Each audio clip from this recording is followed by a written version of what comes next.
আল্লাহ রাব্বুল আলামিন সূরা হাশরের ৭ নম্বর আয়াতে বলছেন, বা'দা আউযু বিল্লাহি মিনাশ শাইতানির রাজীম ওয়া মা আতাকুমুর রাসূলু ফাখুযুহু।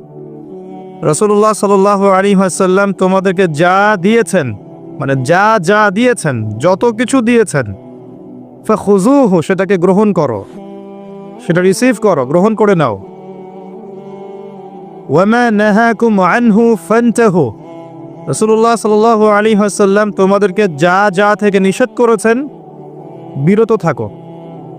তার মানে রাসূলুল্লাহ সাল্লাল্লাহু আলাইহি ওয়াসাল্লামের সুন্নাহ মোতাবেক জীবন গড়ো, তাহলে ইনশাআল্লাহ তাআলা সফল হওয়া যাবে। কথা ঠিক কিনা? এখন রাসূলের এই সুন্নাহ কি শুধুমাত্র শরীরের উপরে থাকবে? শুধুমাত্র কি নামাজের মধ্যেই থাকবে? শুধুমাত্র জিকির আজগার তাসবিহ তাহলিলের মধ্যেই থাকবে? শুধুমাত্র কি আমাদের ব্যক্তি জীবনেও থাকবে?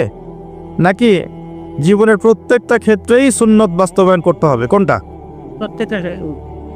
যদি আমরা দাড়ি রাখি, রাসূলের সুন্নাহ মতো দাড়ি রাখি, মাশাআল্লাহ।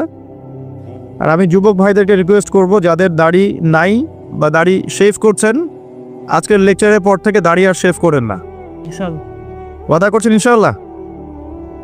এতে করে আপনি প্রতিদিন সকালবেলা উঠে রাসূলুল্লাহ সাল্লাল্লাহু আলাইহি ওয়াসাল্লামের সুন্নতকে জবাই করছেন।